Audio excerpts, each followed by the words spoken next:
welcome to another edition of Bolton In, all thanks to our great sponsors at Palmerbet. And we go all the way around the world. We're going to go to Las Vegas first. And, well, Adam McGrath, how are you, big fella? Going well, thanks, Matty. Always good to see you and Shane. Looking forward to the Group 1 this weekend. Mate, absolutely magnificent. And isn't it great to see these good horses back? It's so exciting. Great racing the last couple of weeks and a big build-up into what's going to be a big spring. Shane Anderson all the way from Copenhagen. How are you, mate? Matty, good to see you. Adam, great to see you as well, because you certainly started the week, or the series with a bang last week. Great tipping by you. But as Matty just said, so much great racing action. A few little upsets. The Valley certainly saw the defeat of Giga Kick, which we'll talk about shortly. But the winner of that race, Imperatriz, certainly looks one of the stars of the spring based on that performance. So a lot to talk about. Yeah, let's start with that, the McEwen Stakes, of course. And we had Clayton Douglas on the radio Saturday morning, and it's interesting because obviously missed the kick. He was a little bit concerned about that, whether the horse is fully wound up, but he gave a really good push. He wanted to be kind of, his words were effectively, if we're within 2 to 3 lengths, then look out. Obviously, what's your thoughts? I'll start with you, Shane. On the ride, there's been a lot of talk about it, all that kind of stuff, but I don't think Willow could do anything else than what he did. Yeah, I think, look, at the end of the day, Craig Williams came out and said, long story short, if you could have the race over again, things probably would have panned out slightly different. The horse wasn't the best to begin. He did go early. The Valley track was playing in a particular way where it looked like he wanted to be sort of in that strip of 5, 6 horses off where we thought Giga Kick was going to be, but he did present himself early and he was run down by an absolute star. I thought he ran very, very well. I was quite confident about him going into the race. Adam wasn't. So well done to you, Adam, in going against the favourite. But I don't think he's lost any admirers on that performance. He was still very strong, trying hard over the concluding stages despite Imperatriz sort of, with that big devastating turn of foot. So for a horse who's got the goal of the Everest, I think he's still on track. For those who took the short odds about him on the weekend, yep, you're feeling it. But I don't think you want to turn away from him. He did more than enough to say that he's back in very good form. Yeah, on the flip side, two ads, I suppose, Tiaku Racing, what a sensational way for them to kind of kick off and, hit the ground running, so to speak, for Mark Walker and the team. Yeah, you always have to take note, don't you, when this team's coming to town. They just find the right horses and they run well. And Imperatriz, I know we're going to talk about horses that will be winning Group 1s this year, and this looks to be a horse that's certainly going to be right up in that list. And look, I'm with Shane with Giga Kick. Obviously, as mentioned, I didn't have the same confidence. I was just a little bit concerned about the 1,000 and Moonee Valley, but they've really come for Craig Williams. By the sounds of it, he's not going to be riding next start from what I was hearing and looking at this morning. It sounds like he's going to be sacked from that, which I think is a very gutsy, and I don't know if it's a correct call. I mean, they've got such a good affiliation. He's rode this horse so well so many times that I think just the first time something goes wrong, you take him off. I don't know if that's going to work well for you. So I do hope that calmer heads prevail. I'm with Shane. I mean, I watched the race. That's what I kind of expected. For mine, it's still the horse to beat in the Everest. I still want to see this horse get over 1,400 metres. Didn't lose any admirers at all, but Imperatriz really stamped at authority and said, watch me this spring after that performance.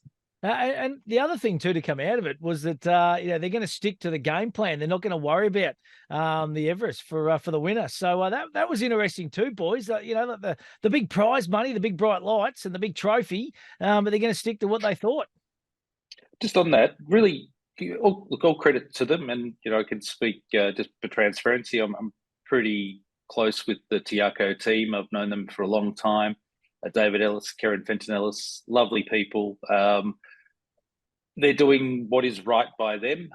They sort of reference that they feel, and particularly through the stable, that Imperatriz is probably a length, maybe 2 lengths better going the left-handed Melbourne way of racing. So I think the other angle is trying to negotiate what would be the right deal for her if they go into the Everest, because that's the thing about a race like the Everest. There's a lot of business, for want of a better term, negotiation that goes on about getting a horse to represent a slot in the race. And if they haven't been able to get a deal that would make sense for them in the initial offers, and we are, 6 weeks away from the race, you kind of want to be locking yourself in on a program. So they're not messing about. But look what they've done with this mare: 20 starts, 14 wins, 3 placings. She's already racked up 1.89 million in prize money. She's a star. I'm not going to doubt them in any of their decision-making process. As a racing fan, yep, you want to see the best take on the best at all times. But to me, their reasoning makes sense. I wouldn't want to be deviating on a path if you're not getting something that can lock in a program perfectly now when, that race is going to be arguably the highest pressure sprint race of the spring. So disappointed from the racing fan perspective. Makes utter complete sense to me just from the business angle of the sport and how they have to program the horse. Your thoughts, Ads? Yeah, look, I agree with Shane there. And as I said, I know we're going to reference which horse may be winning a Group 1 later. I think if anything, it makes Imperatives probably the one you want to be on. Horses like Amelia's Jewel, Giga Kick, who are looking at the Everest, they're looking at the Golden Eagle. You know where exactly this horse is going to go, that they're not going to detour. And you take some of those horses out that are raced against on the weekend, it's going to be very hard to beat in Melbourne in some of those races. So I like that they're sticking to it. The record speaks for itself. They've clearly chosen the right races before, and it looks like they're choosing the right races moving forward. Absolutely. Hey, one of the highlights from the weekend, mate, Young Worth, the boys, was pretty impressive. Always a horse that's shown a heap of ability and been a bit of a spruik on. Yeah, look, he did a good job winning the handicap over the Cox Plate Journey. I mean, 61.5 kilos, Stayer doing it well on the line. I thought Gold Trip's fourth in that race with 62 plus on his back was very solid, beaten just on the length. Yeah, I mean, is Young Worth, I don't even think he's on a proper Cups program, but I think he's going well enough to suggest that he'll win one of the other features, and there's plenty of features around, whether it be a Country Cups or one of the other big prize money races. I think he's going pretty well. Adam, love to get your view on him, but also perhaps the performance of Pinstripes and also Stapati, who were pretty impressive with their feature wins on the weekend. Yeah, Young Worth has always been a horse of mine that's just managed to suck me in, not stop. So I was glad to see the win. I'll be intrigued to see what races they do go to and what races it sucks me in again, because when you look at its sectionals and the splits, it always just jumps off the page and says, next start will be the one, but maybe it can turn the corner. It was a really good performance. And you mentioned Pinstripe, how good for Enver to be winning races like this and now to be able to go to the plan. He's such a good guy in racing. He's always very loyal to his jockeys. He's great with the time when we've worked in the media. So I couldn't be happier for someone to be getting opportunities like this. He really does deserve it. Doesn't have a huge team, but he certainly gets the most out of all of his runners. Yeah, just throw Pinstripe's interesting. Pinstripes are really like, I saw Benny Allen posted on Twitter or X, whatever we call it nowadays, on Friday, and give me a really good push, to be honest. Just I can't remember what his comments were, but they were obviously looking for that golden ticket to go to the Cox Plate. There was something about, who's your Cox Plate tip, blah blah blah, and Benny obviously, I'm pretty sure he kind of labelled Pinstripe the day before. So they've obviously mapped this right out. The horse is obviously going well enough, and good on him. It's brilliant to see, isn't it? Yeah, look, he's a very good horse. He's had his issues along the journey. I think he was cheating death there at one stage from some of the problems that he had. But Enver Yusufovic, EJ as he's known in racing, as Adam said, one of the nicest people you'll meet in the sport. Great that he's got a good horse. And I love the concept of these races where you win and you're in. Guarantees a start. It's huge in the States, Adam, as you'd be fully aware, with a lot of the big races leading towards, say, the Breeders' Cup, where you're guaranteed a run. So it gives trainers the option, once they know they've got a horse in a big race, particularly if they're on the ratings band, that may not always guarantee them a start. But he was terrific, big powerhouse win. Attrition, Tuvalu all ran really well behind him. The big disappointment of the race was Globe, who came into the fee-in with such a massive rap and unfortunately was well beaten. It looks like he had a bit of an issue. I know Mick Price and Mick Kent got a bit of work to do with Globe going forward. But yeah, great story. It was actually one of the nicest stories, I think, of the weekend with Pinstripe winning. And Stapati was the other one that you mentioned, Shane. Ads, I'll be keen to get your view. This horse, Paul Prushka, Rick McIntosh in the ownership, of course. This is a great story. Some local boys down the Bull got some ownership in this one as well. And this horse just, that was a good enough. It was a quality field, I thought, on the weekend. There's some nice horses, Brave Mead in there as well. That I reckon, this horse stamping itself as the real deal and a serious kind of spring. Yeah, it's always nice, isn't it, when you see Paul Pushka come up. I mean, Mara and Eustace had two runners, Gabe Waterhouse, Adrian Bott, Chris Waller and James Cummings. He comes up with his country horse, Johnny Allen, in the saddle, and the boys win by over a length. It was a really impressive performance. So, again, intrigued to see where they go after this listed performance. There's plenty of races for them in the spring, and with performances like that, it was still it was a small field, but I thought it was a pretty talented bunch, the way that this horse was able to beat them quite comfortably by more than a length. I thought it showed that they were also in for a really big spring. And Paul's normally got one of those horses, doesn't he? Each year, we're always talking about one horse that's coming through and what races they can go to. He's a very good trainer in his own right as well. Hey, one of the other highlights of the weekend was, as you mentioned at the top, Ruling Dame saluting. So your WA male once again on song, ads, and your horse in the last, his name just escapes me, but he was only ran down in the last 50 metres as well, mate. So you could have had a double over there in WA to kick things off for the Palmer Bet Bolton in crew. Yeah, it was a nice little start. Hopefully we can continue it this week, but really good to see Ruling Dame just get there. Was a bit of a grinding performance in the end. Hey, let's have a look. This is a new market from Palmer Bet, and it is for a horse to win a Group 1 this spring in Sydney or Melbourne. So this is the market. I Wish I Win at $1.70. Imperatriz at $1.70. Alligator Blood at $2. Giga Kick at $2. Romantic Warrior at $2.20. Amelia's Jewel at $2.50. Without a Fight $2.50. Zaki at $2.50. Princess Grace at $2.50, Militarized $2.60, and Uncommon James at $2.50. Shane Anderson, which way are you playing there? Because I must admit, I reckon there's some really nice odds, a chance to double your money and some with horses that I think, if they can stay injury-free, are certainly going to pick up a Group 1 along this spring. Yeah, you'd expect some of the horses you mentioned there to go very close to some of the big ones. The factor I would be focusing on here is which ones are guaranteed on a Group 1 program. So I think if you look at I Wish I Win, ran in the Group 1 Memsey, but likely to go now straight to the Everest, which, despite being the big prize money race, is not a Group 1. Imperatriz, next steps for her still to come, but the win was outstanding. And her at the Valley, she's just looks like an absolute bomb. So if she's going to, say, a Manikato Stakes or even a Moya Stakes, yep, she's on the path there. We've got Alligator Blood running in a Group 1 this weekend. Giga Kick, likely not to go to a Group 1 next because the Everest is on the program. So I'd be looking at the horses there that you know are going to be going through that traditional Group 1 pathway. Alligator Blood, probably, I think, I'm going to be talking about him very soon. I think he's a great chance in the Makybe Diva this weekend. He'll go to the Underwood after that with the race he won last spring, and you know what his program is. I think the other one to factor in is probably Militarized, who I still think is arguably the 3-year-old to beat as we go on towards, say, races like the Caulfield Guineas. We've got the Golden Rose coming up next week and so on. So if you're going to attack this that market in that way, just make sure you're looking at the horses, in my view, that if you know you're going to really target those Group 1s, not just the big prize money races. So from that, I'd be looking at perhaps Alligator Blood and also Militarized as the ones that most interest me. Now, ads, I'll be very disappointed here, mate, if you don't stick fat with the WA horses. What are your thoughts?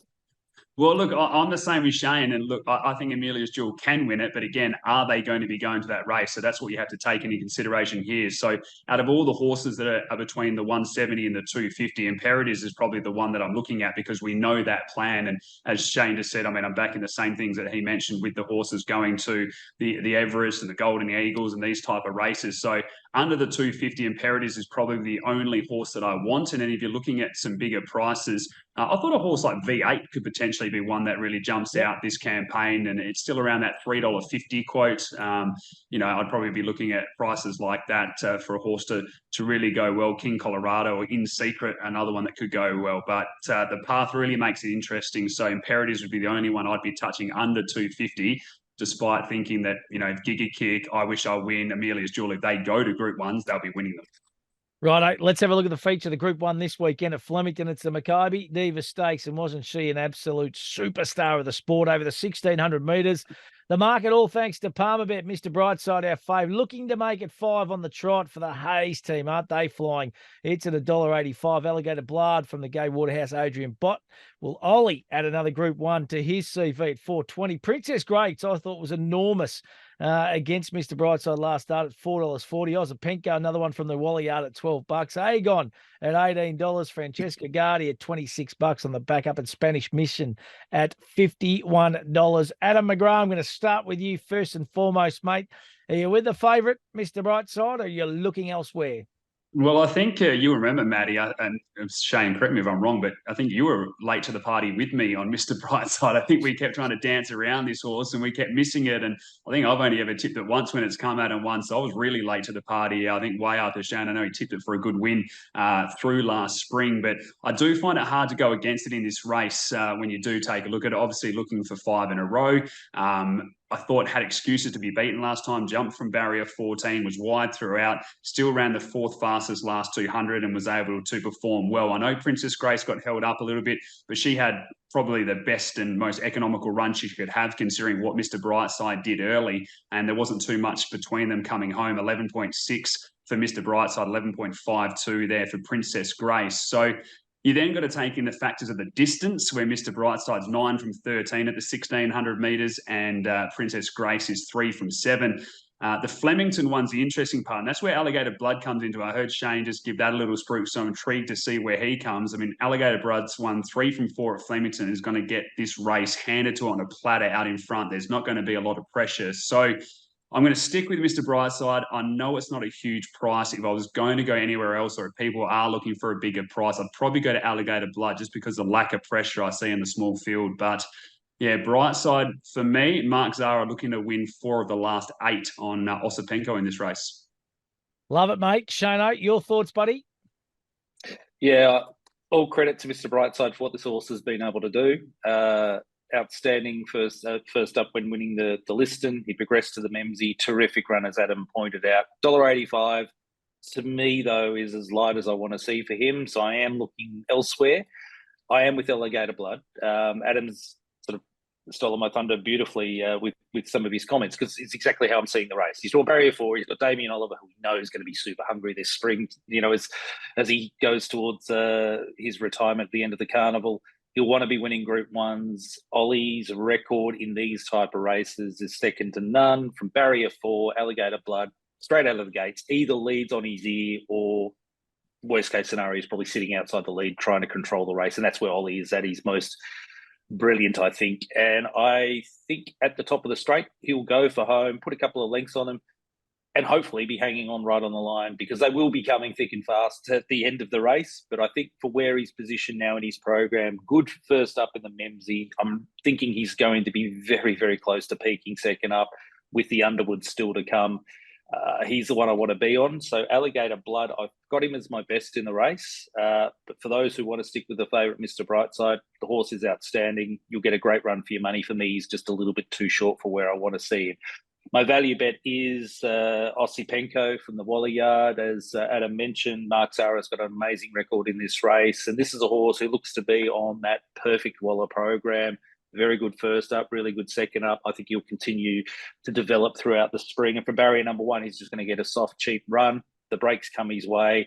He'll be really strong late in the piece. But I find this a really fascinating race. The only ones I'm not interested in are probably Francesco Guardi and Spanish Moon. The other 5, I think even Aegon, who's got a lot of abilities at a fairly big price, is the type of horse that you could see springing a bit of an upset here. But really, really keen on Alligator Blood at the price, just to maybe steal this race and give Ollie another Group 1. But Osipenko, certainly the value run in the race. But it'll be a fascinating contest. Really looking forward to it, despite the small field. Yeah, it'll be a tactical race, that is for sure. Hey, listen, what else have we got, mate? What's the WA mail coming out for you, Ads, this weekend, buddy? Well, you asked about the Group 1. Look, I wasn't loyal in the Group 1, but Amelia's Jewel will be my tip out there at Flemington, race 8, number 1. I think despite the wide draw, she will be absolutely rattling home with Damien Lane in the saddle, so I'll be happy to follow her first up. And then it's going to be a long day in Perth. The races were cancelled at Belmont on Wednesday, so they've split a little bit of the card. They've moved 2 more races to Saturday as well. So it'll be race 10. We'll be looking at William Pike and also Grant Alana Williams with Rock'n'Nori. Really impressive the other day. It was 1,000 metres. It was raining hard, heavy track, which doesn't suit the horse. It ran the fastest 6 to 4 and the fastest last 200. Goes up to 1,200 metres. And for those that haven't been keeping a close eye on WA racing, Grant Alana Williams had a really slow season. They obviously turned their partnership over with Bob Peters, but so far this season, they've already got 22 winners at 29%. They've got double more than any other trainer in Western Australia. So they've started with a boom, and I think Rock'n'Nori will be winning the 10th out there. Beautiful. Shano, what else do you like around the country on the weekend, mate? Yeah, I apologise to our fan base out there, the punters tuning in. The only one I'm really, really keen on is Amelia's Jewel at a relatively short price at $1.80. I think a lot of the other races on the programs, both in Sydney and Melbourne in particular, the confidence levels to really push one. I just think I'm actually thrilled that Amelia's Jewel is drawn out, because it's one of the reasons probably why we're getting what's about $1.80, I think, for her, give or take that mark, when realistically, to my eye, she's probably $1.40 chance in that race. I think she's got lengths on that field.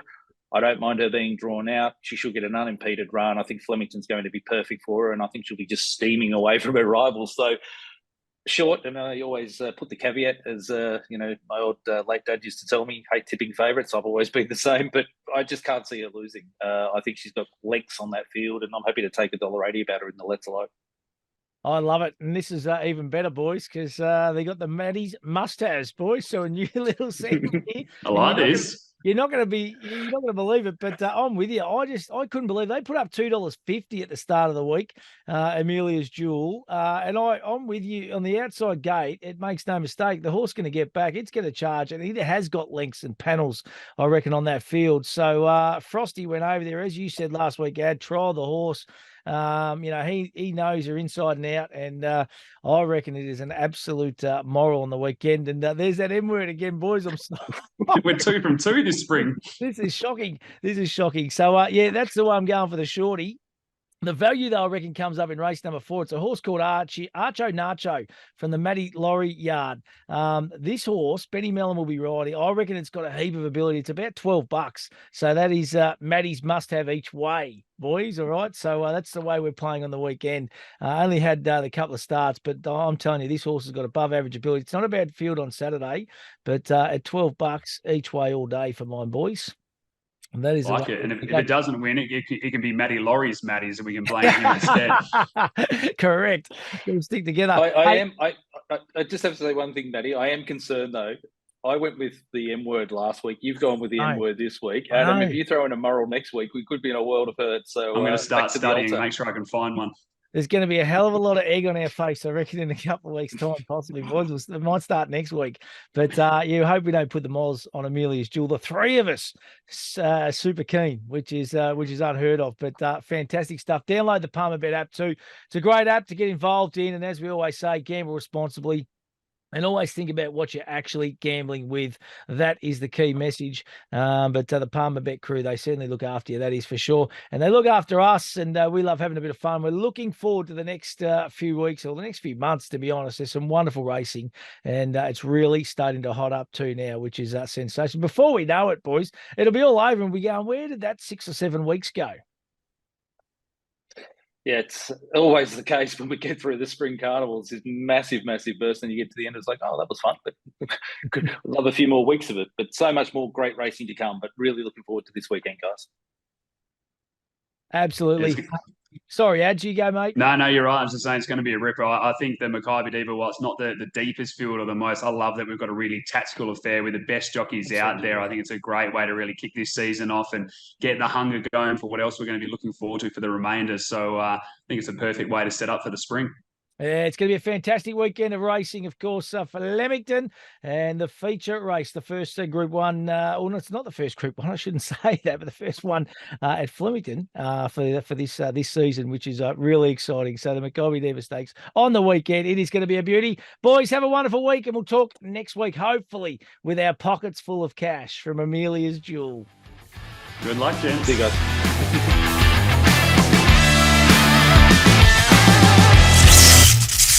What's gambling really costing you? For free and confidential support, call the number on the screen or visit the website.